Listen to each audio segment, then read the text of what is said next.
भजन शिव गुरु जी के जिंदगी उधार हो जाई। ए भैया ए बहना फेरी दीहन गुरु जी नजरिया ता सबके नैया पार हो जाई। ए भैया आए बहना फेरी दीहन गुरु जी नजरिया ता सबके नैया पार हो जाई। मन से भजन शिव गुरु जी के जिंदगी उधार हो जाई। मन से भजन शिव गुरु जी के जिंदगी उधार हो जाई। ए भैया ये बहना फेरी दीहन गुरु की नजरिया ता सबके नैया पार हो जाई। ये भैया आए बहना फेरी दीहन गुरु जी नजरिया ता सबके नैया पार हो जाई।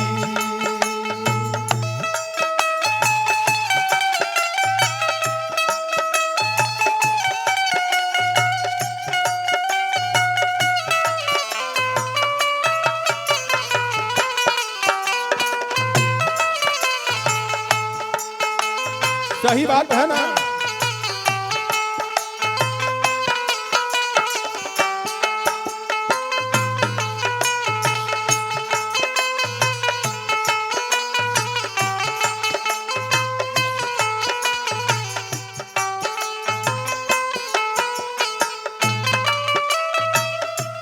कहलन हरेंद्र भैया और नीलम दीदी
एक बार कर विश्वास तो फसल नैया पार हो जाई।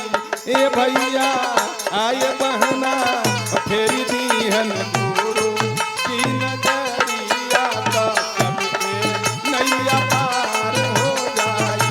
ए भैया आए बहना फेरी दीहन गुरु की नजरिया तो सबके नैया पार हो जाई।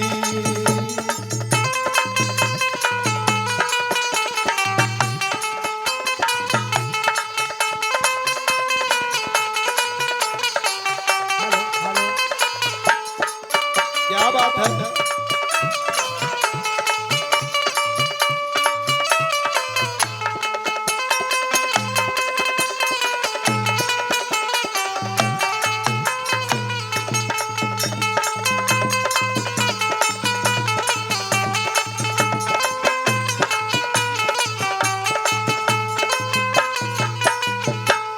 और क्या है, चर्चा कर गुरु जी के हौवे ऊ महान हो।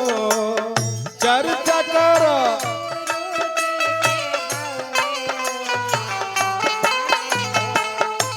नमः शिवाय से कर प्रणाम हो। नमः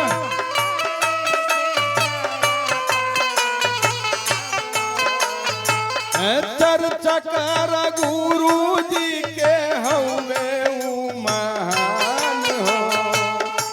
नमः शिवाय से कर प्रणाम हो।